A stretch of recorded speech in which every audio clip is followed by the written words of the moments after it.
Il y avait 4 cafés ici. Un là, un en face, et puis 2 pains ici, celui au coin. Il y avait un boulanger, un boucher, et il y avait du monde dans les cafés.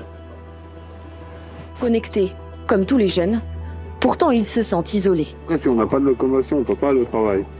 Ouais, c'est ça aussi, ça revient toujours au même en fait. Toujours Si au tu travailles transport. pas dans la ville, t'es en galère. Si t'as pas de permis, si t'as pas de permis ou un appartement à côté de ton taf ici, c'est cuit quoi. La France rurale se sent isolée et stigmatisée. Un ressentiment qui nourrit la progression du Rassemblement national en zone rurale. Plus on est dans des villages où il y a moins d'emplois, plus le fait d'être au chômage, c'est stigmatisant. C'est-à-dire qu'une fois qu'il y a un stigmate territorial qui pèse sur un bourg, typiquement dont l'usine elle a fermé, ou même ton équipe de foot, quand elle part en déplacement, on t'appelle le bled des cassos, etc. Ça, c'est la réalité, en fait, notamment vis-à-vis des plus petits villages qui sont un peu plus embourgeoisés. C'est cette hiérarchie qui est entre eux, quoi. On renvoie ce stigmate-là. Là, aujourd'hui, c'est vraiment pour ça aussi sur ce sur quoi le RN s'appuie.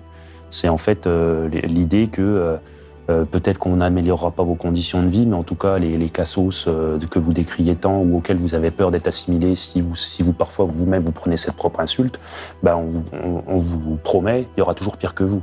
Ça sera qui ? Ce sera les immigrés, ça sera ceux qu'on appelle les assistés. Donc il y aura un capital du moindre mal qui est de ne pas être au bas de la hiérarchie sociale.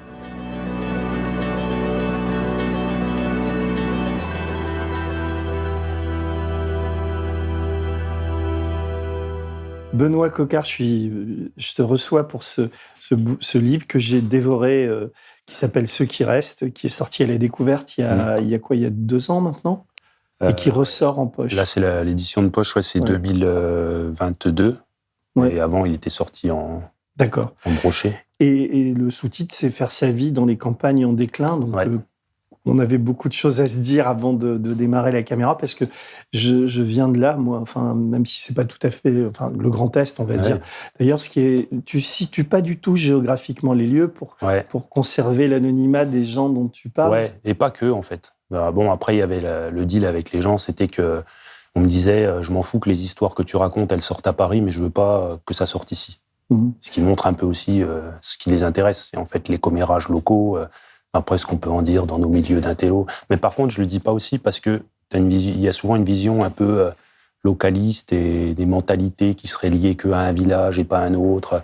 Alors qu'en fait, les phénomènes que je décris, ils sont décrits par d'autres chercheurs, sociologues, dans toutes les démocraties occidentales désindustrialisées. Donc c'est pour qu'on se dise que ce qui arrive là, c'est un cas précis où on va au fond des choses, mais c'est pour après avoir une généralité de quelque chose qui a dépendu d'un mouvement global en fait du capitalisme qui est très lié à la désindustrialisation. Et alors, ce livre, c'est d'autant plus intéressant de le lire, en tout cas aujourd'hui, qu'on sort d'une élection où, au premier tour, le Rassemblement national a plié tout le monde et a fait des scores avec plus de 10 millions d'électeurs. Et puis, il est aux portes du pouvoir. Et alors, la première chose qui vient quand on lit ton livre, c'est qu'on comprend mieux pourquoi.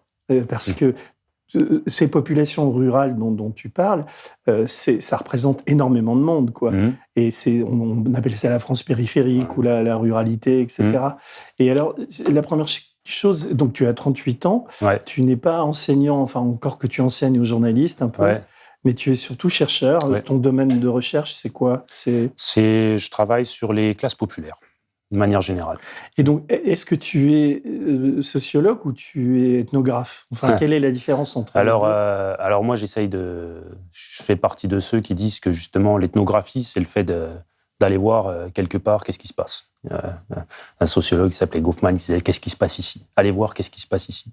Moi, je trouve que c'est indispensable en fait quand on parle de coins qui sont un peu parlés par d'autres, parlés de loin, mais qui, eux, n'ont pas les moyens en fait, d'accéder eux-mêmes à la parole et à la production, comme disait Bourdieu, sur les classes-objets, qui n'ont pas les moyens de produire leur propre vérité. Mais c'est quoi la différence entre on y va, on va voir ce qui se passe ici, on se met sur le terrain, ça fait partie de la sociologie, mais il y a de la sociologie qui peut se faire à partir des bases de données, des statistiques et basta. Ah oui, c'est très bien aussi, c'est vachement complémentaire. Simplement là, en fait, on se laisse prendre aussi, c'est-à-dire qu'on essaye de se mêler, tant que faire se peut, à une situation sociale. Et moi, c'est à force d'être là-bas, d'y vivre pendant plusieurs années, que les problématiques que vous retrouvez dans le bouquin, que les explications causales que vous retrouvez dans le bouquin, elles ont émergé. C'est-à-dire que je n'avais pas de question de départ. Mais par exemple, un jour, il y a comme on dit, un enquêté, avec qui j'étais devenu ami, qui me dit « Le problème avec toi, c'est qu'on ne sait pas ce que tu penses. » Je dis « Comment ça ?» Il dit, en fait, tu papillonnes, tu vas un coup chez les uns, un coup chez les autres. Un coup, tu es dans notre bande de potes, dans notre petit clan d'amis. Puis après, tu es chez les autres. Et ça se fait pas ici. Et ça m'a mis la puce à l'oreille sur des trucs. Sur le fait que, en fait, c'est pas les gens du coin, par exemple. C'est pas tous les gens du village. On dit pas nous, les gens du coin. Ce qu'il faut dire pour que les gens comprennent l'objet, le dessin du livre, c'est que donc c'est une forme de recherche, d'action en quelque sorte. Tu es sur place et les gens te parlent parce que les gens te connaissent, parce que tu viens de ce bourg, parce que tes parents étaient postiers dans un de ces villages, parce que tu joues au foot avec eux, tu vas à la pêche avec eux, c'est tous tes potes, etc. Et donc, et tu triches pas avec eux parce que tu leur dis, tu dis pas au début, tu sais pas que tu vas faire un livre, mais tu dis, je fais une recherche pour essayer de comprendre ce qui se joue chez vous et ce qui se passe. Mais ce qu'il y a de vraiment passionnant dans le livre, c'est que ça se joue sur plus de 10 années. C'est-à-dire, tu commences en 2010 et tu achèves le bouquin au moment des Gilets jaunes. Et tu refais une postface parce que le Rassemblement national, etc. Je vais te lire, page 21, tu dis, cette analyse est peut-être moins accrocheuse ou racoleuse que celle du choc des civilisations ou du grand remplacement, mais en étudiant les conflits interindividuels les plus communs, on mesure que c'est bien pour des raisons économiques vitales plutôt que pour des différences culturelles qu'on lutte et se divise aujourd'hui dans les classes populaires rurales. Et je trouve que c'est une clé là de ce que tu racontes. Ouais. Tu peux développer ? Mais ça, oui, bien sûr, mais ça demande... je reviens sur la méthode, à mon avis, c'est essentiel. À l'époque où j'écris ça, là, en fait, cette petite phrase, elle est un peu destinée à m'opposer à une théorie en vogue qui était celle de, en gros, la France oubliée, la France des invisibles, qui serait dominée par un sentiment d'abandon, qui expliquerait tout. C'était aussi la théorie de la France périphérique qui nous disait que d'un côté, il y aurait ce qu'on appelle les 10 petits blancs éloignés des grandes villes, et de l'autre, les élites mondialisées qui seraient au centre des grandes villes. En fait, les gens, ils se vivent pas comme ça. Ils vivent dans des espaces locaux où leur centralité, elle est là où ils sont. Ils me disaient, Paris, jamais de la vie. Ce qui leur importait, c'était leur réputation locale. C'était justement faire partie d'un groupe d'amis, d'avoir leurs proches familiaux, de s'entraider. Parce que c'était comme ça aussi qu'ils s'en sortaient, c'était comme ça qu'ils obtenaient du boulot. Et puis, c'était aussi comme ça que leur vision du monde, elle se faisait. C'est-à-dire qu'ils avaient l'impression que, depuis qu'il y avait de la désindustrialisation, qu'il y avait moins de boulot, tout le monde se tire dans les pattes, etc. Et donc ça, on le comprend que si concrètement, on commence à vivre au quotidien avec eux sans leur imposer des questionnements. Alors que même si on arrive et qu'on leur tend un micro et qu'on leur demande comment vous vous sentez ici, on dirait ici c'est mort, ici il n'y a plus rien, c'était mieux avant. C'est des choses qu'on entend, dès le début. Mais il faut aller un peu au-delà sur qu'est-ce qui se recrée, qu'est-ce qui se rejoue. C'est-à-dire, est-ce qu'il n'y a plus rien ?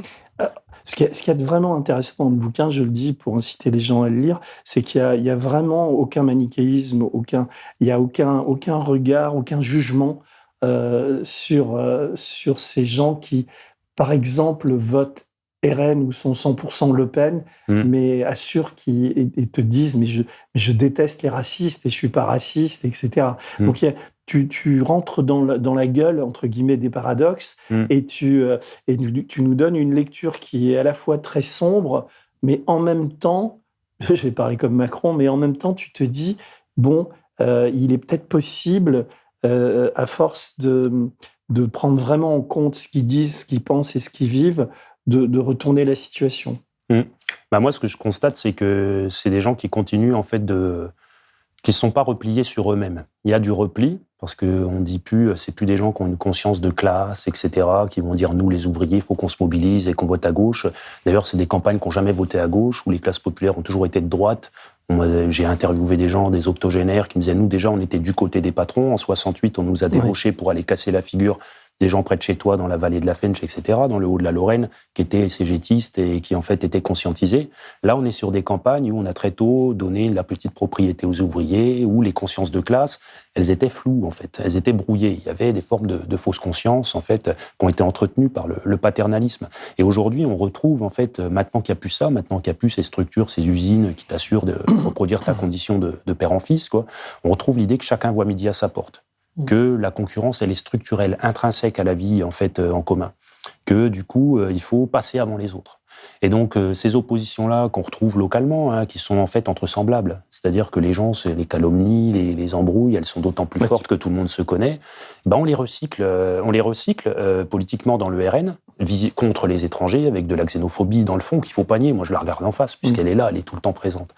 Mais n'empêche qu'il y a aussi quelque chose que ça nous dit, c'est que ces personnes-là n'ont pas pu sombrer dans l'individualisme, qu'ils n'en ont pas le luxe, qu'il faut qu'ils continuent de dire nous, qu'il faut qu'ils continuent d'avoir des gens sur qui compter. Et ça, en fait, c'est aussi des ressorts qui ont été captés avant ça, politiquement, par un autre camp politique, quand il existait encore aux yeux de ces classes sociales-là.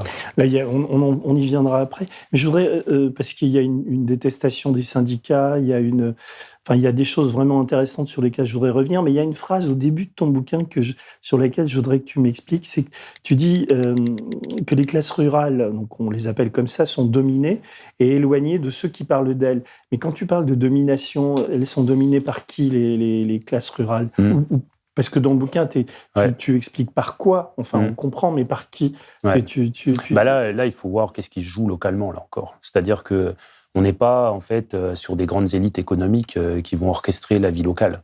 Ce qui se passe là-bas, c'est que, en gros, la bourgeoisie, notamment la plus diplômée, est partie massivement. Il n'y a pas cette figure du jeune entrepreneur, start-upper, de la Startup Nation. Il n'est pas du tout dans les campagnes en déclin que je décris, en fait, dans le Grand Est. Mais on a ce qu'on appelle en sociologie une petite bourgeoisie économique, des petits patrons, des artisans, qui peuvent être des gros poissons dans une petite mare, mais qui, au quotidien, en fait, impriment les visions du monde, se font les relais, notamment des visions du monde portées par le RN, ce qui explique aussi que c'est pas, malgré tout ce qu'on peut penser, qu'un jeu médiatique, qu'un rapport de force médiatique, la question de la bataille culturelle. C'est aussi ce qui se joue dans les rapports sociaux. Qui influence qui ? Moi, je m'intéresse à ça. Qui est ami avec qui écoute qui ? À qui on veut ressembler ? Qu'est-ce que c'est qu'aujourd'hui, quand on dit être du côté des gens bien, c'est voter à droite ? Quand on dit ça en milieu populaire, qu'est-ce que ça veut dire ?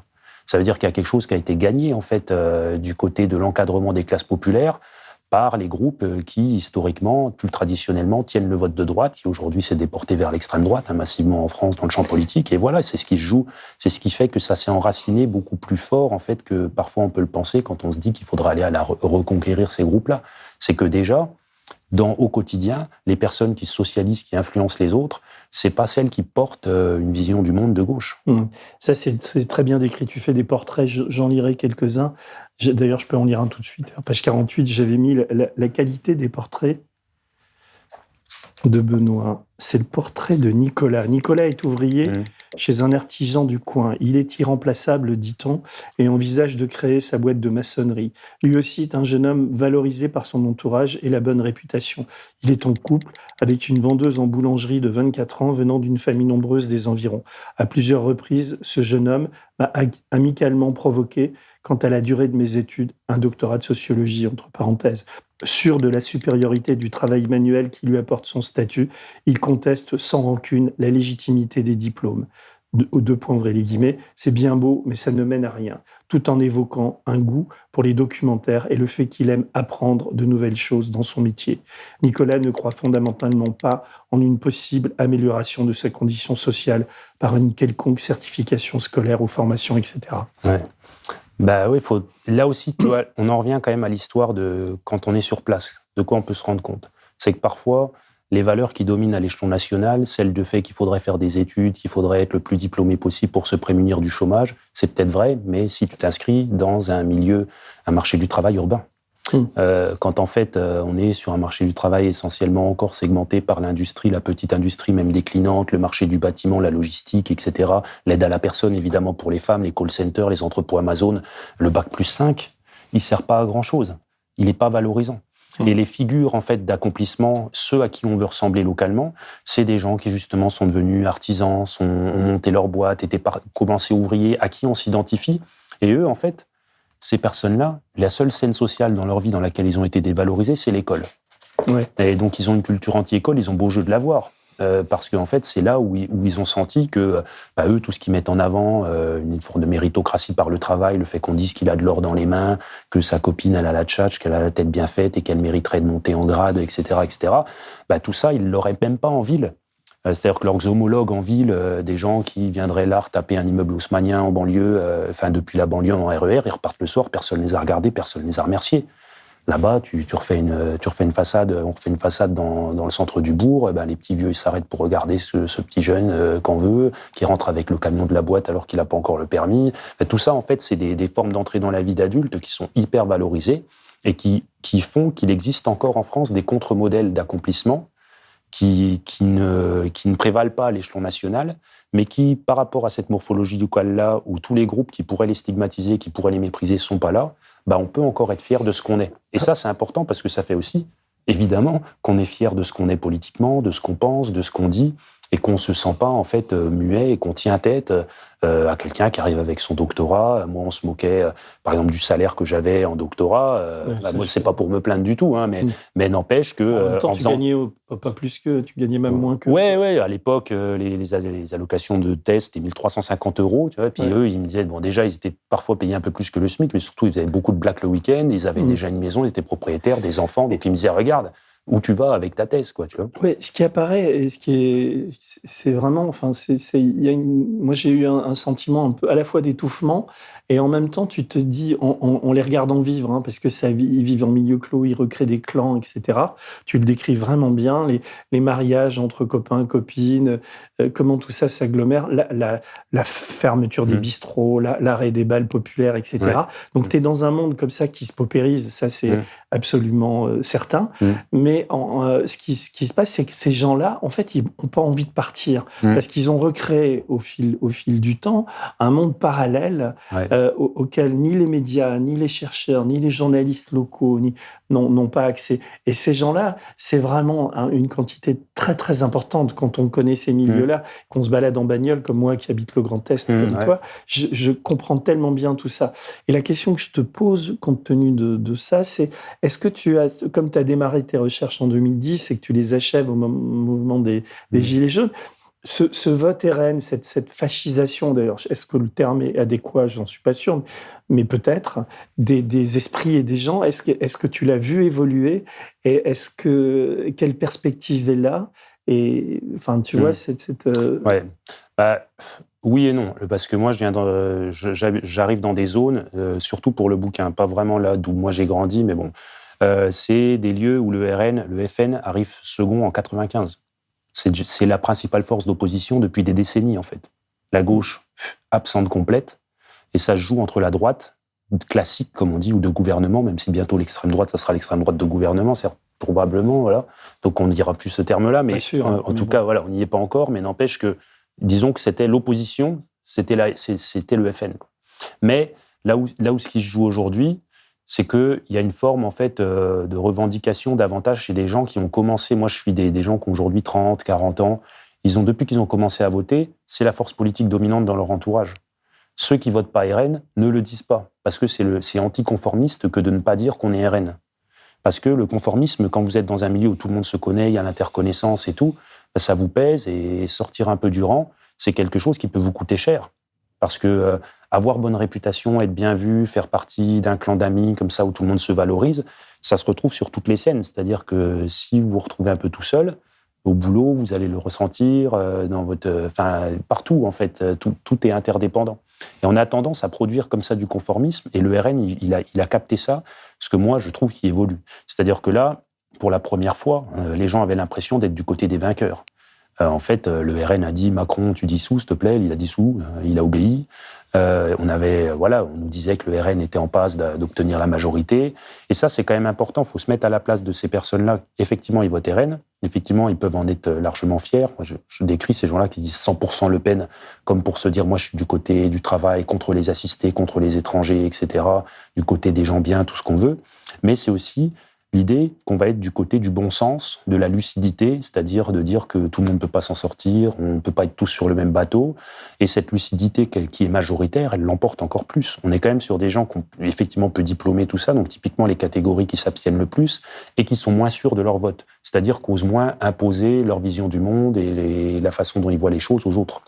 Et là, quand ils voient qu'en fait, c'est l'essentiel des gens qui les suit, il y a une lame de fond qui se crée. C'est pour ça qu'à mon sens, le RN, il a encore un réservoir de voix, si vous voulez. C'est qu'il y a encore plein de gens qui votent pas RN là-bas, qui s'abstiennent. Qui ne le disent pas. Qui ne le disent pas. Tu fais le portrait de quelqu'un qui votait Mélenchon et puis qui n'ose plus le dire, et on a l'impression à lire que maintenant il vote RN parce que, ou alors il ne le dit pas, mais c'est dur de résister quand tu es là-bas, quoi. Enfin... Oui, je suis en train de chercher son faux prénom dans le bouquin. Non, c'est... Parce que tu utilises des noms pseudos, d'emprunt, du coup, je me confonds. Mais en tout cas, c'est quelqu'un qui disait, tu sais, moi, en fait, je vote pas RN, et il me l'apprend en entretien, alors que ça fait longtemps que je le côtoie depuis l'enquête. Et je dis, c'est pas possible. Enfin, à chaque coup que je te vois, tu rebondis sur les thématiques et tout. Bon, déjà, il partage pas mal de visions du monde de ses copains RN, notamment sur l'immigration et tout. Donc, voilà. Mais il me dit, si c'était à faire, Mélenchon, peut-être. Enfin, voilà, il est indécis, puis finalement, il va pas voter. Mais il n'ose pas le dire. Pourquoi ? Parce qu'il dit, on va encore me dire que je suis un branleur. Et ça, moi, je le dis avec ses mots. Mais c'est pourquoi ? Parce que aussi, c'est quelqu'un qui a connu, qui sait ce que c'est que la précarité, que plus on est dans des villages où il y a moins d'emplois, plus le fait d'être au chômage, c'est stigmatisant. C'est-à-dire qu'une fois qu'il y a un stigmate territorial qui pèse sur un bourg, typiquement dont l'usine elle a fermé, ou même ton équipe de foot, quand elle part en déplacement, on t'appelle le bled des cassos, etc. Ça, c'est la réalité, en fait, notamment vis-à-vis des plus petits villages qui sont un peu plus embourgeoisés. C'est cette hiérarchie qui est entre eux, quoi. On renvoie ce stigmate-là. Le RN joue beaucoup là-dessus. C'est-à-dire, vous voulez pas passer pour un assisté, votez contre les assistés. C'est un peu le truc qui fonctionne. Beaucoup le sont. En tout cas, ils s'en défendent et d'ailleurs, ils sont pas tout le temps. Ils refusent certains droits sociaux, etc., certaines aides sociales, et ils sont vachement séduits, notamment par l'auto-entrepreneuriat, la micro-entreprise, tout ce qui permet de dire qu'on est à son compte, qu'on est du côté de ceux qui bossent pour eux. Voilà, tout ça est assez séducteur. Et puis en fait, cotise pas, quoi. Ouais, voilà. Et ce qui est très intéressant aussi, c'est tout ce que tu décris sur le travail au noir. Tout à l'heure, quand je parlais d'univers parallèle, ce qui consolide un peu tous ces gens et qui leur permet de tenir, parce que la plupart sont smicards, voire en dessous, c'est le travail au noir, quoi. C'est les arrangements avec les petits patrons, et il y en a beaucoup, quoi. On s'imagine pas. Et alors, ils ont un peu peur que si la gauche arrive, que tout ça soit terminé, et avec le RN, ils se disent c'est plus permissif, on s'en sortira mieux, quoi. Enfin, c'est comme ça que j'interprète. Ouais, après, là où ils se rassurent, c'est qu'il n'y en a vraiment pas qui pensent que la gauche peut arriver, je pense. Les discours de gauche, ils ne les reçoivent pas. Mais tu y es retourné depuis les élections, là ? Là, non, après les européennes. J'y étais un petit peu avant. Parce que là, ils doivent tirer la gueule, pas depuis les législatives. Pas là où j'enquêtais, mais bon, j'étais dans ce type de milieu-là ces jours-ci. Ils ont l'impression qu'il y a un complot, en fait, comme d'habitude, déjà avec l'élection de Macron, et ça, vraiment, c'est le truc que moi j'entendais. C'est sûr, quand tu arrives chez des gens, ils ont la photo de Jordan Bardella sur le frigo. On ne peut pas dire que c'est un vote honteux, en fait. C'est quelque chose à laquelle ils s'identifient pour une partie d'entre eux. Ils disent, dans mon entourage, tout le monde a voté RN. C'est la même chose, je le disais déjà sur l'élection de Macron, j'entendais tout le temps ça. Mais qui a voté Macron ? Ils se cachent.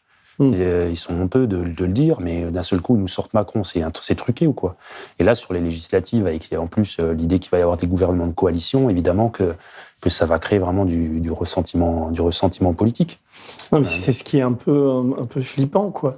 Alors, tu évoques les Gilets jaunes, et d'ailleurs, tu inscris bien ce que j'avais moi-même constaté habitant en Lorraine, c'est qu'avant les Gilets jaunes, il y a eu une première alerte sur les radars qu'ils avaient essayé d'installer, la limitation de vitesse à 80 km/h, et l'importance de la voiture comme objet à la fois de déplacement, mais aussi c'est un objet très important dans ces milieux ruraux. Et donc, quand il y a eu la crise des Gilets jaunes à cause de la taxe carbone, etc., les gens qui sont un peu initiés, qui vivent dans ces coins-là, qui était mon cas, on comprend très vite que c'est pas du tout, c'est une question de misère sociale, et que là, il va se passer quelque chose de très important. Et toi, tu l'as compris assez vite. Et ma question, c'est qu'à un moment donné, d'ailleurs, je crois que tu l'écris, mais je ne sais pas si je déforme, tu dis que le mouvement des Gilets jaunes, dans ce milieu qui votait déjà beaucoup RN et Front National, ça apporte aussi une sorte de conscience collective, une solidarité entre les gens, et que ça entre un peu en contradiction, où j'ai mal interprété, parce que quand on a cette conscience collective, et il y a la détestation des syndicats, d'ailleurs, c'est à se questionner. Pourquoi est-ce que cette conscience collective peut amener jusqu'à une prise de conscience que le RN, c'est pas la solution ? Ça dépend comment elle est pilotée, en fait, et quel support on lui donne. Quand les Gilets jaunes ils se sont créés, la gauche, elle les a pas aidés au départ. Comme vous avez dit, il y a eu les 80 km/h, ça part de là. Le mouvement contre les 80 km/h, et après, ils ont créé la France en colère. Après, les médias, ils ont appelé les Gilets jaunes. Au début, déjà, les gens, ils s'appelaient la France en colère. Je me rappelle. Et puis, il y avait ce côté de me dire, dès les premiers jours du péage, on pense tous à peu près pareil. vois. On est en fait tous dans le même constat. Ça, c'est le premier élan politique. Tout le monde me disait, mais maintenant, tout est loin. Pour aller bosser, il faut prendre la 4 voies, tout est loin. Et le budget essence, on ne l'avait pas prévu en s'endettant pour acheter notre baraque. Comme on dit, acheter des pavillons. Quand personne dit ça à la campagne. Personne dit j'achète un pavillon. Mais à chaque fois, on analyse la France pavillonnaire. Personne se dit qu'il habite dans un pavillon, on achète une maison, en fait. Et du coup, ils s'endettent pour la maison. Et puis ils se disent, mais nos anciens, ils faisaient tout à vélo. Et nous, tout fout le camp. En fait, le travail est plus loin, la consommation est plus loin, les écoles sont plus loin, les services publics sont plus loin. On a une entrave, en fait, pour circuler parce que, du coup, ça nous coûte de plus en plus cher. Et l'État, de loin, vient nous faire, comme on disait, manger des amendes en permanence. Ouais. Donc, en fait, il y avait d'emblée une question d'injustice sociale. Les Schmitt, ouais. Où sont les flics? Tu sais que c'était un des plus gros groupes Facebook qui existait dans mes coins très tôt, dès le début des réseaux sociaux. En fait, parce qu'on a une entrave comme ça à se déplacer, et ça alimente vraiment une forte nostalgie. Et les Gilets jaunes, là-dessus, il y avait un nous spontané qui se faisait sur l'idée que tout le monde faisait le même constat. Alors qu'ils étaient là pour différentes raisons. En fait, quand on creusait, ils étaient de différentes conditions sociales. Très vite, il y a certains Gilets jaunes, notamment du côté de la petite bourgeoisie économique, qui se sont retournés contre ceux qui sont restés plus longtemps. Ce qu'il faut dire aussi, parce qu'une fois que les médias ont créé ce mouvement comme un mouvement repoussoir, de violence, etc., alors qu'au début, tous les médias mainstream appelaient à dire « Allez, mettez des gilets jaunes, c'est les nouveaux anti-taxes, le bon peuple de droite », en fait, c'était comme ça qu'il était construit. Quand ils ont vu qu'ils redemandaient l'ISF, tout ça, gros rembobinage, et puis non, d'un seul coup, c'est devenu un mouvement violent, de Black Bloc et tout. Les gens qui étaient gilets jaunes localement, ils m'ont dit, là, je perds des amis, maintenant, on se fait insulter par certains qui étaient là les premiers jours, donc ça a créé des dissensions. Parce que comment faire, en fait, c'est là où, par rapport à la remarque que tu faisais sur comment on peut s'appuyer là-dessus, quelle conscience collective ça crée, ça dépend de quel côté elle est orientée. La conscience collective, c'est sûr que le sentiment d'avoir des oppositions communes, il va cimenter en fait une appartenance. Très vite, les Gilets jaunes, ils ont dit comme mes bandes de potes, comme les clans d'amis en fait, qui me disaient le problème avec toi, c'est qu'on ne sait pas ce que tu penses, soit tu es avec nous, soit contre nous. Et ils disaient c'est la famille. Jamais tu t'exprimais sur ce que tu pensais? Si, parce que en fait, si tu te caches, on ne t'appartient pas. C'est-à-dire que pour faire partie d'un milieu, il faut être honnête. Je sais, tu ne devais pas leur dire que je sais pas ce que tu votes, mais tu leur disais quoi? Tu étais en désaccord? Moi, on m'appelait le bisounours, qui croit que les gens s'entraident et qu'il faut voter à gauche. Non, mais si, c'est identifié. De toute façon, rien que pour eux, le fait de venir en ville, de ne pas avoir un métier manuel, ça engageait déjà les conversations. Et c'est pas pour ça que les gens te rejettent. Au contraire, et si tu fais partie justement de l'entraide, des coups de main, que quand il y en a un qui retape sa baraque, t'es là, que tu aides les gens de différentes manières, que tu passes du bon temps avec eux aussi. C'est des amitiés sincères. Il faut même pas chercher à se dire. Faut même pas chercher de toute façon à se dire quel rôle je vais faire. On y va et puis on fait sa place comme tout le monde naturellement.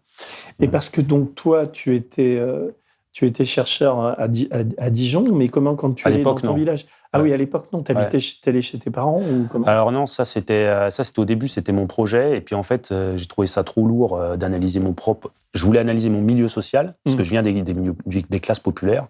Enfin, mes parents sont des petits fonctionnaires, des facteurs et guichetières à la poste, voilà. Mais donc c'est encore différent du monde ouvrier. Déjà, c'est des petites différences. Mais vraiment, je trouve étudier directement, écrire sur son propre sur un milieu trop proche, moi, je trouvais ça trop compliqué. Mais de proche en proche, en fait, très vite, on retrouve. C'est ça où c'est intéressant, c'est que son village. Géographiquement, comment tu faisais? T'étais. J'étais chez l'habitant, moi. Il fallait que je sois là tout le temps. Ah oui. Ah ouais, non, sinon ça fonctionne pas. Donc t'as vécu là-bas pour ta recherche. Ah oui. Ah non, oui, ça moi c'est sur place. Tu louais une piole ou ça a alterné, quoi. Ça a alterné entre la famille, les hébergements. Non, mais il faut être sur place tout le temps. Et tu es resté combien de temps? Les 3/4 des scènes là-dedans, c'est des scènes d'apéro qui se passent tard le soir. Putain, et si on reprend comme apéro, non mais... Et toujours avec l'objectivité du sociologue. Ouais, c'est ça. Mais oui, non, parce que c'est important, je pense, d'essayer d'appartenir un minimum, d'être dans, pour le coup, une région de comportement où les gens me disaient, ici, on dit ce qu'on veut, on parle comme on veut. C'est-à-dire que quand on est dans ce milieu-là assez conformiste, il y a le contrôle social qui pèse, on n'ose pas...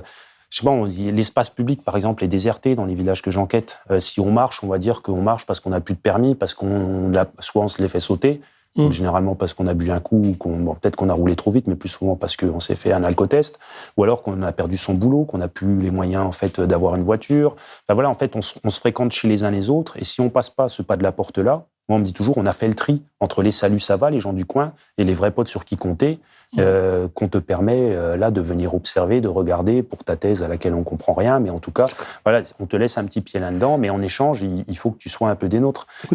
Au début du livre, je te cite, tu dis, il faut savoir, tu te mets à leur place, et c'est un peu l'histoire de la défiance de l'État, ce qui est constitutif de cette France rurale. Il faut savoir bénéficier d'avantages extrasalariaux, utiliser le camion de la boîte pour son usage personnel, récupérer des matériaux de l'entreprise pour bâtir sa propre maison ou pour travailler au noir. Ces petites stratégies que vont évoquer les Gilets jaunes, parmi d'autres moyens de ne plus tout donner à l'État, se mettent en place, comme nous le verrons, à l'échelle de quelques amis de confiance. En temps normal, elles semblent plus réalistes et efficaces qu'une grande mobilisation collective. C'est là où on revient sur l'idée d'un monde qui se crée avec ses secrets, ses codes. Et puis une solidarité à petits rayons, de laquelle tu dis, tu te dis, il y a les bons plans, mais on ne peut pas les crier sur tous les toits. Sinon, en fait, il n'y aura pas de la place pour tout le monde. Et ça, c'est lié aux transformations du marché du travail. Quand un village de 1000 habitants, de 1000 et quelques habitants, comme là d'où je suis originaire, il y avait 400 emplois à l'usine du coin, il y avait du boulot pour tout le monde, les gens finissaient contremaîtres ou ouvriers hautement qualifiés, etc. Il y a des perspectives de carrière pour tout le monde sans s'opposer. Tout ça, ça a changé. Donc, c'est ces stratégies-là de débrouille qui permettent, en fait, de soit être dans les strates les plus précaires, si on n'y a pas accès, et si on y a accès, d'être propriétaire de sa maison. Je veux dire, parfois même, si tu es bien entouré, tu peux te faire construire une piscine et avoir une... Enfin voilà, je veux dire, c'est des formes de consommation ostentatoire qui peuvent être accessibles, en fait, par le fait d'être entraidés, d'appartenir à des groupes dans lesquels les gens se stabilisent ensemble, vont accéder à une forme de stabilité même matrimoniale, avoir les enfants au même âge, etc. Tout ça, ça permet de se dire qu'on réussit sa vie, qu'on coche toutes les cases de la femme ou de l'homme accompli, alors même qu'on vit dans un espace qui peut être objectivement relégué, qu'on n'a pas fait les grandes études, mais peu importe, en fait. Alors, tu consacres quasiment un chapitre pour illustrer ton propos à, je crois que tu appelles ça la bande à Boris. Ah oui, Boris, il crée une équipe de foot, ils sont une vingtaine avec les femmes, etc. Et il y a parce que ce que je veux dire, c'est que quand tu te mets pas dans le moule et que tu parles pas comme tout le monde, t'es rejeté, quoi. Et il y a l'histoire, je crois que tu l'appelles Franck, le footballeur. Ils ont un footballeur qui est super bon, mais lui, il n'est pas pour les fiestas, il aime bien rentrer chez lui avec sa femme et sa môme, etc. Mais comme il est bon au foot et que c'est vraiment de loin le meilleur, apparemment, d'après ce que tu dis, ils veulent absolument le faire revenir. Mais comme le type, à part jouer au foot, et même au foot, il garde le ballon pour lui, ils vont petit à petit le rejeter, et ça a l'air assez douloureux pour lui, quoi. Et tu sens que là aussi, il y a une violence qui s'installe entre eux. En fait, l'appartenance bénéfique, l'entraide, etc., les coups de main, les pistons mutuels, tout ça, ça a des coûts. C'est qu'il faut être là, il faut s'investir, il faut accepter, en fait, d'être pleinement investi. Et lui, il joue pas le jeu. Lui, il joue pas le jeu, il préfère être avec sa femme. Il joue pas les jeux de l'embuscade, dont on dit tomber en embuscade quand on passe boire l'apéro, ou même donner un coup de main chez quelqu'un, qu'on rentre très tard le soir auprès de sa conjointe. Toutes ces solidarités très inégales en termes de genre, parce qu'elles sont masculines en fait avant tout. C'est autour des hommes que se cimente tout ça. Et tout ça, on pourra en reparler, mais c'est lié aux inégalités sur le marché du travail local où les femmes sont bien moins payées que les hommes, etc. Lui, Franck, il rentre pas là-dedans. Et aujourd'hui, il va à la pêche, Franck, et à la chasse. Et il est beaucoup plus isolé. Et il a arrêté plus tôt que les autres le foot. Il n'est pas rentré là-dedans. C'est là aussi où, par exemple, on voit dans les recrutements des clubs de foot locaux, c'est assez intéressant, c'est qu'on voit que c'est pas forcément les gens du village qui constituent l'équipe, notamment les équipes premières, quand il y a deux équipes, donc l'équipe qu'on va voir jouer, qui est la plus valorisée, c'est les gens qui appartiennent à une même bande de potes. Et donc on joue là où on a sa bande de potes. Et l'appartenance, c'est pas tellement être d'un code postal, c'est être du coin, être d'ici, c'est être reconnu quelque part, appartenir à des réseaux de solidarité, d'entraide, d'amitié, qui peuvent avoir prise quelque part, mais qui avant tout sont incarnés dans des gens, quoi. Et tu décris bien, d'ailleurs, aussi à l'échelle de ces petits villages, à quel point les villages se meurent. C'est-à-dire que, je ne sais plus les dates exactement, mais il y avait des balles par centaines il y a encore 20 ou 30 ans. Et là, il n'y en a plus que 5 ou 6 dans l'année sur plusieurs villages. Tu dis qu'il y avait des fêtes de village quasiment partout. Et là, il n'y en a plus du tout. Donc, maintenant, il y a des boîtes de nuit. Il y a... Les bistrots. Les bistrots qui ferment. C'est plus flagrant, quoi. Ça, c'est partout dans le Grand Est. Alors, il n'y a plus de bistrot, donc les apéros se font chez les gens. Il y a des gens plus généreux, plus ouverts que d'autres. Ouais. Puis alors, c'est le lieu de la régulation sociale, quoi. Parce que c'est là que ça s'engueule, c'est là que ça se jalouse. Ouais. C'est là qu'on fait le tri entre ceux qui peuvent venir et ceux qui en font pas partie. On se fréquente plus au hasard des gens du coin, au bistrot du coin, qu'à fermer. Donc et c'est là qu'il y a une hiérarchie qui s'installe, alors que ces gens-là sont plutôt fauchés. Alors, il y a ceux qui ont un peu plus de blé, qui achètent le Ricard au litre, je crois que c'est du Johnny Walker, des bouteilles d'un litre 5. C'est vrai que maintenant, c'est beaucoup plus le whisky, il y a eu le rhum, enfin, ça change beaucoup. Ouais. Et à côté, il y a ceux qui sont au RSA, et puis il y a ceux qui n'ont pas de bagnole, et puis donc on est toujours alors, à ce moment, je me suis fait cette réflexion, on est toujours le cassos d'un autre, quoi. C'est-à-dire qu'il y a une... Complètement. Et puis ces milieux-là, ils se sont fragmentés. Quand tout le monde avait à peu près les mêmes emplois chez les mêmes employeurs paternalistes locaux, chez les mêmes grandes familles qui employaient tout le monde, il y avait un nivellement du niveau de vie. Là, aujourd'hui, c'est vraiment pour ça aussi sur quoi le RN s'appuie. C'est en fait l'idée que peut-être qu'on n'améliorera pas vos conditions de vie, mais en tout cas, les cassos que vous décriez tant ou auxquels vous avez peur d'être assimilés, si vous parfois vous-même vous prenez cette propre insulte, on vous promet, il y aura toujours pire que vous. Ça sera qui ? Ce sera les immigrés, ça sera ceux qu'on appelle les assistés, qui parfois sont perçus comme les mêmes. Les immigrés seraient l'archétype de l'assisté. On vous promet que ceux-là, on va les persécuter et qu'ils vont rester toujours en dessous de vous. Donc il y aura un capital du moindre mal qui est de ne pas être au bas de la hiérarchie sociale. Et ça, c'est quand même quelque chose sur lequel capitalise le RN, parce que même quand il abandonne ses mesures sociales, on voit que les classes populaires continuent de voter pour lui. C'est pas parce qu'il a dit que la retraite, finalement, on n'allait pas la faire à 60 ans que les ouvriers n'ont pu voter RN aux dernières élections. Il y a des moments, d'ailleurs, où on sent ton gêne. Enfin, c'est quand tu parles de ces problèmes de racisme et d'émigrés.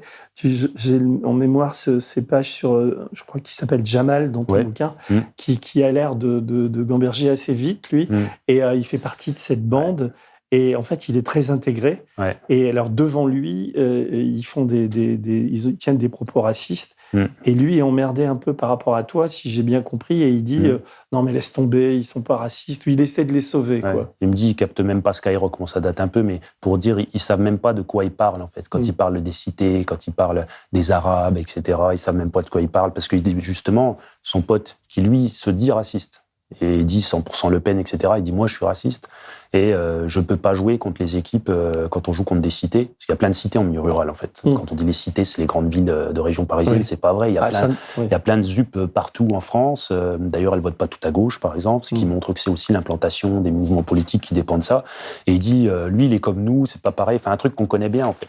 Et lui, il essaye de s'en départir. Mais là aussi, j'essaye d'aller un peu plus loin que ça, c'est-à-dire de voir, finalement, ce gars-là, il fait partie de la bande de potes, mais il est très réflexif dessus, comme beaucoup de gens qui ne sont pas des majoritaires, il est très réflexif sur sa condition, et il voit que dès qu'il y a une embrouille, en fait, c'est l'exclusion sur une base raciste, xénophobe, etc., elle va lui revenir en pleine figure. C'est que si lui, il fait un écart, ça va être la double peine. Ouais. Ça ne va pas simplement être un traître, etc.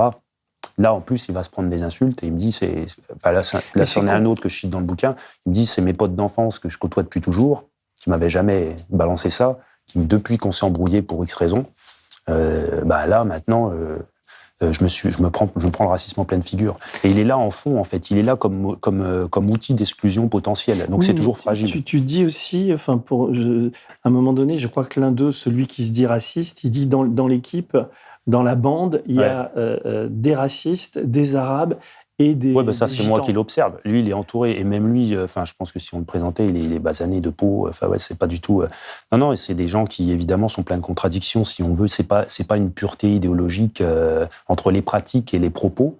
Et de même que les gens qui se disent 100% Le Pen, il y a une jeune femme dont, là, dans le bouquin, ce chapitre-là a été coupé, mais je l'avais publié ailleurs, qui se présente aux élections municipales, qui elle-même se dit 100% Le Pen, qui a une mère au foyer. Toutes les propositions qu'elle fait sont des mesures, mais vraiment sociales, mais proprement sociales, c'est-à-dire qui aident les femmes de milieu populaire à s'en sortir. Elle a compris. Parce qu'en fait, ses intérêts, ça va dans quoi ? Ça va dans le fait de rouvrir la crèche, d'avoir un réseau de transport public qui soit accessible aux femmes comme elle pour aller faire les courses le samedi, de baisser le prix des cotisations sportives parce qu'elle a beaucoup d'enfants et puis elle ne peut plus leur payer le sport. Sauf que elle se fait calomnier en fait par la bourgeoisie locale comme étant illettrée, inapte, etc. à gouverner la petite ville, alors même qu'on manque de candidats, qu'il n'y a personne à mettre sur les listes. Mais en fait, elle va se faire calomnier pour tout un tas de raisons sur ses prétendues conduites sexuelles, enfin des calomnies vraiment voilà, typiquement pour la disqualifier. Et il est là aussi le problème, c'est que à un moment donné, en fait, faudrait arriver à faire en sorte qu'ils soient en mesure d'exprimer, non pas par rapport à un cadre préétabli, c'est-à-dire RN ou pas RN, puisque pour eux, c'est la seule force d'opposition politique qu'ils ont localement sous la main. Donc s'ils ne votent pas Macron, s'ils veulent voter, ils vont aller de ce côté-là. Mais qu'est-ce qui se passe si on leur demande, en fait, qu'est-ce qui améliorerait leur vie quotidienne ? C'est là où ça devient intéressant. Arrêter l'ISF, augmenter le SMIC, c'est... Surtout avoir plus d'argent pour eux, ouais. Et pourquoi le discours de gauche ou de la France insoumise ou du nouveau Front populaire, etc., ne passe pas dans ces lieux-là Et est-ce que pour toi, des personnages comme Ruffin, ce qu'il fait en Picardie, c'est un contre-exemple ? Est-ce qu'il a réussi, lui, à quelque chose que d'autres n'ont pas réussi ? Ça dépend, à mon avis, si on est au contact, en fait. Moi, ce que j'explique là-dedans, c'est qu'il y a une forte polarisation en France, où on va se retrouver avec comme il y a des États aux États-Unis hyper démocrates, où on avance, en fait, sur plein d'aspects de la vie, et puis d'autres hyper réactionnaires, où on remet en cause le droit à l'avortement, les droits fondamentaux. Pourquoi ? Parce qu'il y a une homogénéité, c'est-à-dire que quand on côtoie autour de soi que des personnes très conservatrices, etc., qui sont pas forcément très démocrates, on continue, en fait, de se renforcer dans cette opinion-là.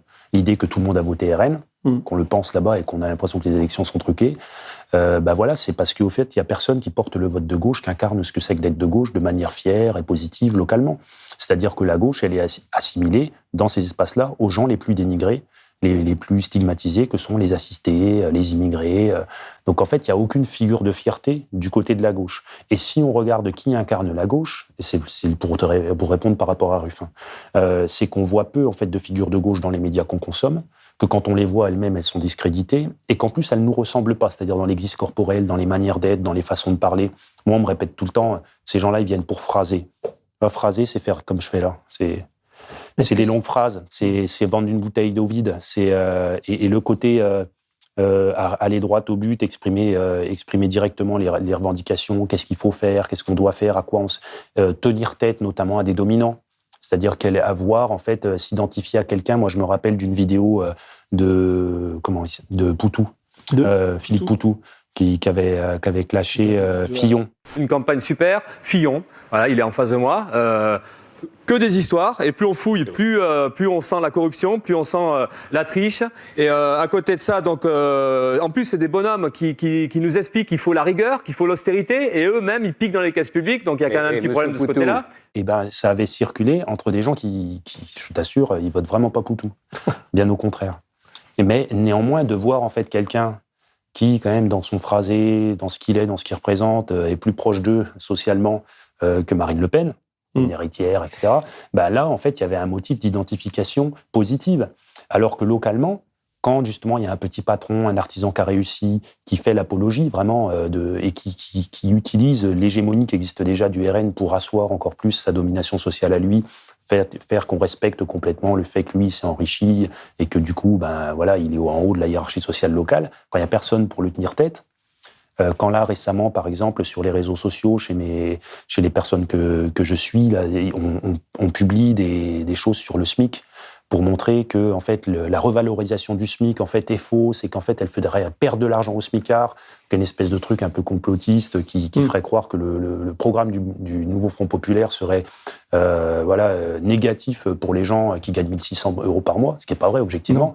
Mais n'empêche qu'eux, quand ils vont aller regarder, ils vont écouter, c'est promu, ça. Ces fake news-là, locales, enfin nationales, mais reprises localement, elles sont promues par des gens qu'on écoute, qui ont réussi leur vie, qui ont un peu plus d'argent que les autres, qui sont les dominants.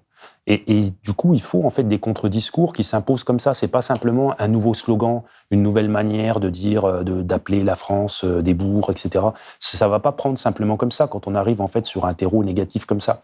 Et sur le fait aussi que le discours de gauche, il n'arrive pas à capter un ressort fondamental autour duquel on tourne depuis tout à l'heure, cette idée du nous d'abord, les vrais potes sur qui compter, de l'idée qu'on ne peut pas s'en sortir tous ensemble, qu'il faut se débrouiller, qu'il faut être aussi dans la combine.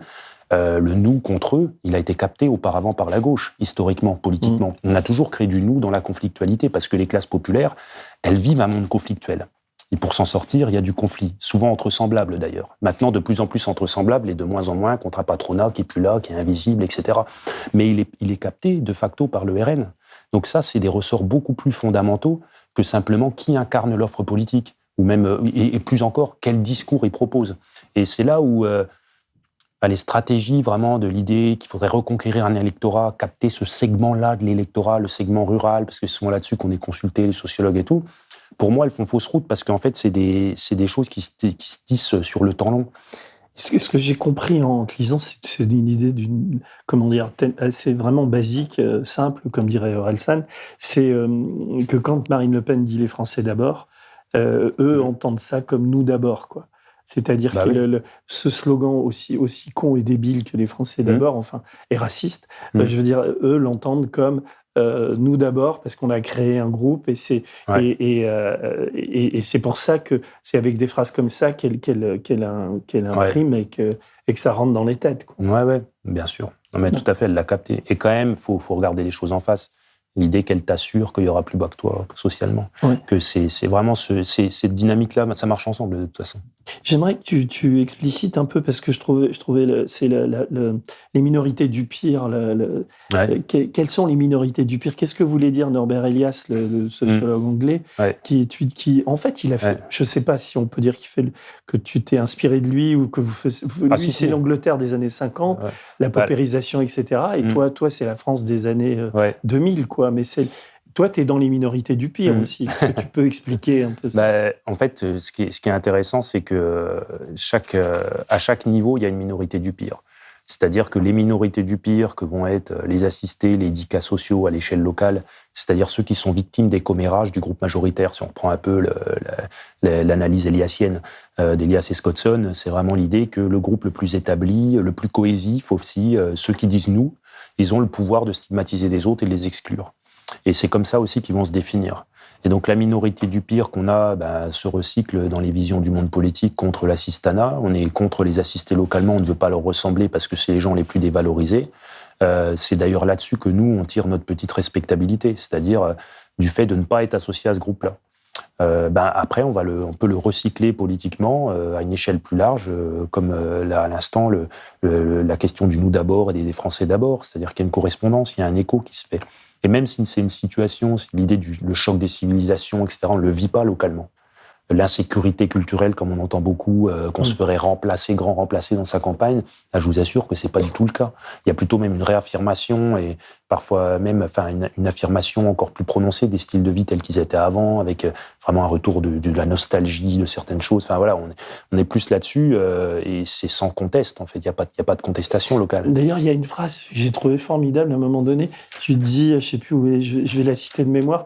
Tu dis que souvent, ils sont devant une maison ou un bosquet et ils disent, il y a 30 ans, là, et ça démarre, c'est cette nostalgie, elle s'inscrit toujours dans des propos de cet ordre-là. Dans des lieux, dans des personnes. Et ça crée du lien entre tout le monde, parce que il y a 30 ans, ils étaient le témoin de cette géographie qui, depuis, a changé, et ils s'enracinent aussi grâce à ça. Ouais. C'est ça qui est important de comprendre pour essayer d'expliquer que les générations précédentes ne votaient pas à l'extrême droite. Mais elles ont transmis une nostalgie à ces jeunes d'une époque qu'ils n'ont même pas connue, parce que les sociabilités sont très intergénérationnelles en milieu rural. On n'est pas comme en ville où la jeunesse est segmentée, encadrée parfois par des gens qui ont des emplois publics, etc. Mais là, on fréquente vraiment les anciens. Et donc, ce sentiment nostalgique de l'époque des pattes d'EF, il est permanent. Ouais, c'est ça, tu parles des pattes. Et page 73, j'avais noté, c'est entre les gens qui partent et qui restent, les problèmes, ils restent pas ici, ils partent avec toi. Donc, il y a ceux qui partent. Ça, c'est l'article d'un collègue de Nicolas Rinaïou qui a fait une enquête dans les années 90 sur les jeunes ouvriers ruraux.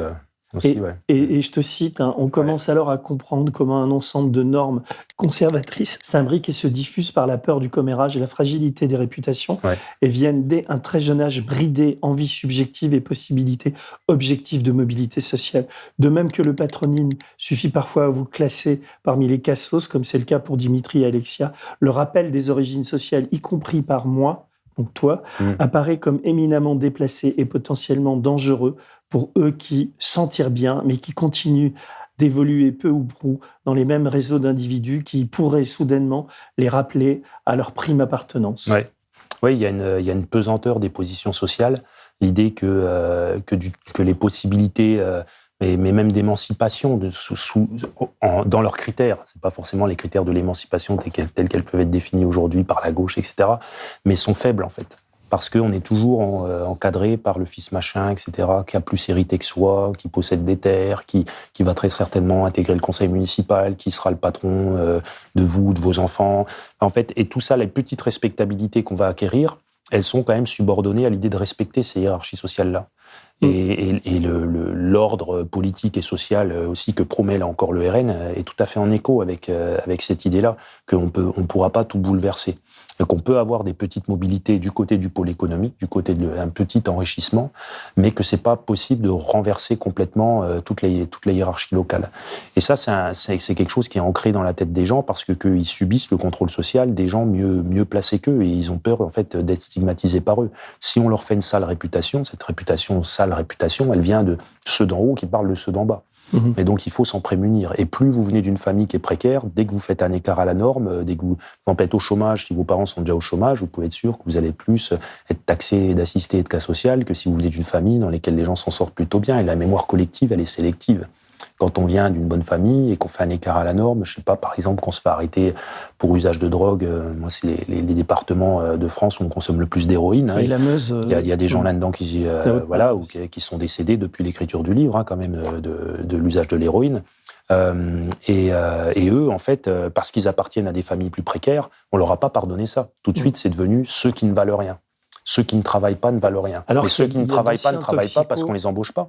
Parce qu'on dit qu'ils valent rien. Enfin, c'est le truc impossible qu'on se dit, on se sent grillé. Je parle là-dedans de l'autochtonie, de la précarité. Souvent, on dit que l'autochtonie, être du coin, c'est un capital, une ressource. Mais quand on est stigmatisé et qu'on est assimilé, en fait, aux minorités du pire, on n'arrive pas à s'en sortir. Je raconte comment il y a un jeune là que j'appelle Lorenzo qui cherche du boulot, qui est tout le temps tricard et qui finit, qui va se dire je vais aller bosser en Suisse ou je vais partir au Luxembourg, enfin voilà. Mais bref, il s'imagine comme ça des nirvana ailleurs parce qu'il sait que localement ça va être compliqué, mais sa vie il la fera là. Il va faire dans la débrouille avec ce qu'il peut, quoi. Il y a un truc qui m'a fait, ça m'a fait pas marrer parce que c'est un peu triste, mais c'est l'importance du couple. Tu parles beaucoup des femmes et de comment dire, du lien il y a une forme de pouvoir qu'elles prennent dans le couple. Et alors, tu as un couple qui sont sans doute tes amis, enfin, Michael et Ludivine, et lui est toujours dans la nostalgie parce qu'il est travailleur précaire, enfin, il change de boulot, il est dans la nostalgie. Il est toujours d'ailleurs. Faire. Et là, tu as un dialogue entre elle et lui dit ça serait tout à refaire, je me serais lancé. Et elle lui dit dans un autre domaine, ce serait. Alors elle lui dit, tu ferais la cuisine. Ouais, je sais pas, dans l'histoire. C'est quoi ça ? Ça existe, l'histoire. Et alors, toi, t'interviens et tu dis, tu ne ferais pas un CFA. Donc, CFA, c'est une formation. Et Michael te répond, non, moi, je resterai à l'école. Ah, si c'était à refaire, putain. Et Ludivine, elle lui dit, alors ça, c'est formidable, parce qu'elle dit, des vraies études de compréhension, pas de pratique, en fait. Et pour elle, des études de compréhension, c'est comprendre le monde. Et lui, il maintient son truc, il dit, ils font... ils font, ça existe, ils voudraient faire des études d'histoire, ce serait bien, non ?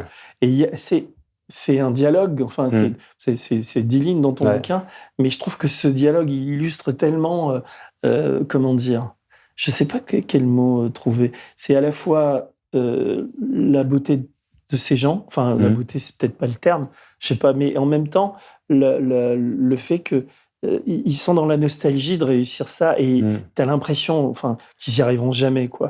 Et qu'ils vont vivre toute une vie à se dire, ah putain, si j'avais pu, quoi. Et après, l'apéro vient, après tout ça, enfin, je sais pas. Oui, parce que, en fait, la fierté d'être dans son style de vie, d'ouvrier, rural, etc., ça va pour ceux qui ont les bonnes places.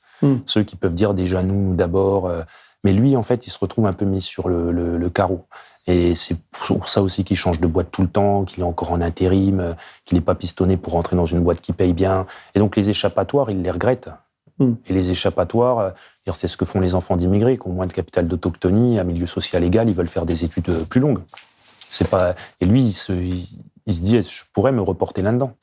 Mais bon, là, aujourd'hui, voilà, c'est pas... Il entretient plus du tout ces espoirs-là. Lui, c'est quelqu'un qui consomme pas mal d'héroïne, voilà, qui se sabote la santé. Et dans le couple, ils sortent plus de chez eux parce qu'ils savent que, voilà, quand ils sortent, ils sont mal vus. Ils votaient Rennes, eux aussi? Non, ils votent pas, eux. Ils votent pas, ouais. Alors, comme j'ai pris des notes aussi, il y a un truc que je voulais lire, je me suis mis à lire absolument, c'est page 120, tu parles d'une fille. Moi, j'ai mis Nathalie qui a peur de tout. Et c'est ton art du portrait dans le bouquin. C'est Luc et Nathalie ont une fille unique âgée de 6 ans.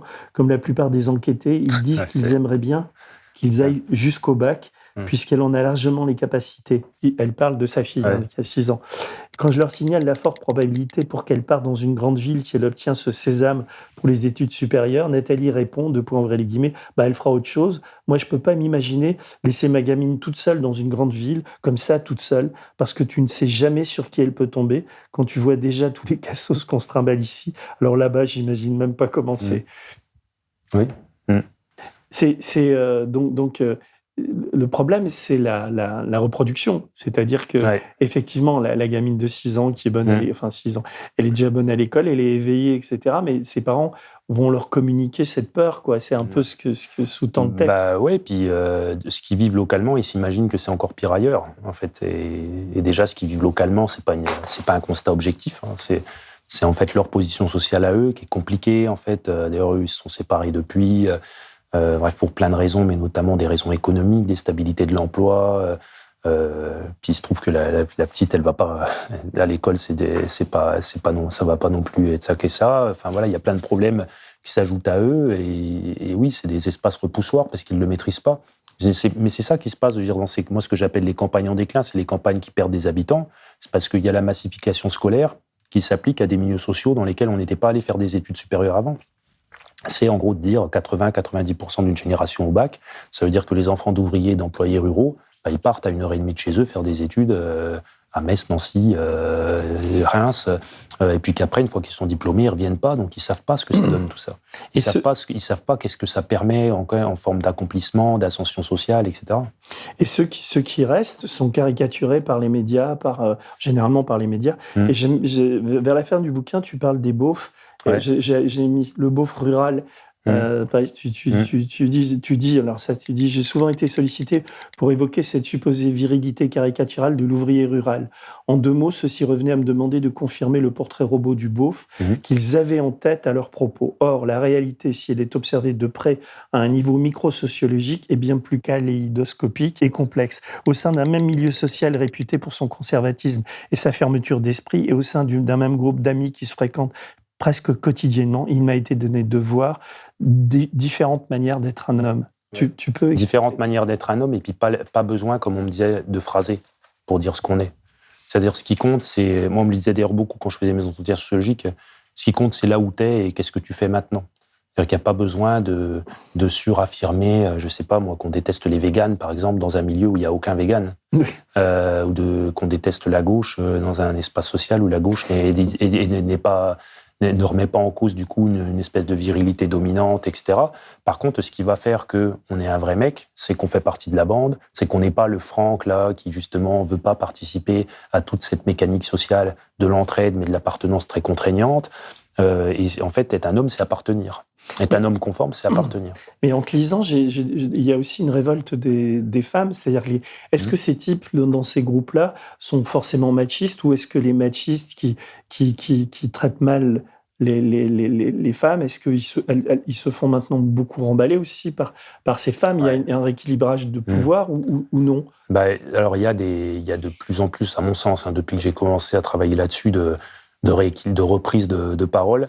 Néanmoins, tant qu'il y a des inégalités économiques, en fait, ça permet une domination masculine très franche et assumée.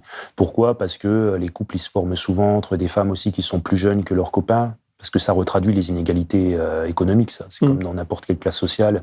Les hommes riches se mettent en couple avec des femmes plus jeunes, mais aussi plus pauvres qu'eux, généralement. Et même dans les milieux ouvriers, il y a ça. Donc, c'est des gens où l'homme est déjà bien installé dans sa vie professionnelle, la femme... C'est ce que disait Lévi-Strauss déjà à l'époque en anthropologie structurale, c'est les femmes qui circulent. Elles rejoignent dans le groupe de leurs copains, donc elles sont des pièces rapportées, donc elles ont du mal à mettre en place des solidarités féminines de but en blanc comme ça. Il y en a qui peuvent se créer entre elles, mais c'est pas forcément fait pour. Et parfois, il y en a qui se retrouvent dans des rôles de mégères, en fait, où elles sont amenées juste à être un peu les rabat-joie des soirées et des affinités et des amusements masculins, etc. Parce qu'elles sont tout le temps en train de faire le SAM, de dire il faut rentrer, on arrête, etc. D'en vouloir à d'autres conjointes parce que pour X raisons, enfin voilà. Et elles sont dans des misères de position. Et parce que aussi, c'est très compliqué pour elles de recréer des solidarités féminines à partir de rien, quand elles travaillent dans l'aide à la personne où elles sont toutes seules, dans le call center où tout est fait pour que tu ne parles pas à ta voisine de bureau. Ben voilà, tous leurs métiers sont beaucoup moins collectifs que des gars qui sont toute la journée dans la même camionnette, qui bossent dans une petite boîte ou dans ce qui reste des usines. C'est pour ça que dans les départements où j'enquête, il n'y a plus de ligue de football féminine, par exemple, qui existait au temps des usines textiles. Quand il y a la kermesse, quoi. Quand il y avait les usines textiles. Oui. Parce que dans le Grand Est, il y avait beaucoup de clubs de foot féminin. Et il y avait aussi des majorettes, etc. Il n'y avait pas que ça. Hein. Mais n'empêche qu'il y avait des collectifs de femmes qui s'affirmaient. Et c'est pour ça qu'il y a un vrai enjeu aussi. Ça se recrée pas maintenant avec l'engouement autour du foot féminin, non ? Là, non, pas des masses. Mais là où il y a un vrai enjeu, c'est le maintien du service public. Parce qu'il ne faut pas oublier que maintenant, avec la désindustrialisation, c'est l'État qui est le premier employeur là-bas. Et c'est des emplois féminins pour beaucoup, notamment en catégorie C. Un hôpital avec les aides-soignantes, avec ce que ça permet d'emplois féminins aussi précaires que ça devienne. Ça fait qu'en fait, il y a des leviers en fait, où on peut prendre appui pour créer des solidarités, parce que les solidarités sont très genrées, de facto, quoi. Même si c'est parfois des couples qui sont solidaires ensemble, moi, ce que je vois, c'est quand même que les affinités, elles sont très genrées. À la fin du livre, il y a une phrase qui, à mon avis, est assez forte, parce qu'elle résume, et je voudrais que tu développes un peu, et tu dis, au fur et à mesure que le déclin de ces zones rurales s'accentue, l'homogénéité sociale de la population se renforce, tout comme le sentiment de toujours passer après les autres. Ouais. Ce sentiment-là, il est paradoxal, parce que c'est souvent quelque chose qu'on me dit, de dire ici, on est la dernière roue du carrosse, etc. On passe après les autres pour des choses, quand on entend parler de grands projets d'envergure, en fait, qui nous atteignent pas nous. Et moi, c'était des choses que j'avais beaucoup, par exemple, sous le quinquennat Hollande, qui a été un peu au début de mon enquête, où on me disait, regarde, ici, toutes les usines ferment. Et ça participait aussi à des formes de rejet, notamment d'homophobie, parce qu'à l'époque, on me disait, ils passent le mariage gay, tu vois. En fait, ils s'occupent d'eux et pas de nous. Donc déjà, le nous se construisait là contre les homos, alors qu'il peut y avoir des gays, des lesbiennes qui vivent à la campagne, mais qui d'emblée, en fait, ne sont pas dans le moule, ne sont pas dans le conformisme, donc ils ne sont pas dans ce nous valorisant. Mais en tout cas, avec l'idée que ce qui se passait ici était lié à, finalement, l'histoire et l'économie globale, mais que ce n'étaient pas les problématiques qui étaient directement adressées. Et on le retrouvait dans la question des gilets jaunes. L'idée de dire, là, en fait, on va bloquer le pays pour se mettre au centre du truc. Et c'est là où il y a un vrai enjeu politique, c'est qu'est-ce qu'on fait de ça ? Est-ce qu'on les laisse en fait se dire oui, on est abandonnés, parce qu'aujourd'hui c'est ça qui domine et c'est ça qu'on voudrait entretenir. On dit regardez ces milieux-là qui se sentent abandonnés, alors qu'ils se sentent pas tellement abandonnés. En fait, eux ce qu'ils veulent, c'est prendre une place plus centrale. De la même manière qu'ils sont centrales là où ils vivent, ils veulent être plus centrales dans la société plus globale. Quoi. Ils regardent beaucoup ces news, enfin ils sont intoxiqués par la télé ou même pas ? Il y a un passage là-dessus dans le bouquin où j'essaye un peu de me confronter à ça, c'est que la télé elle est tout le temps allumée, mais pour tout dire, on passait vite au bêtisier, quoi.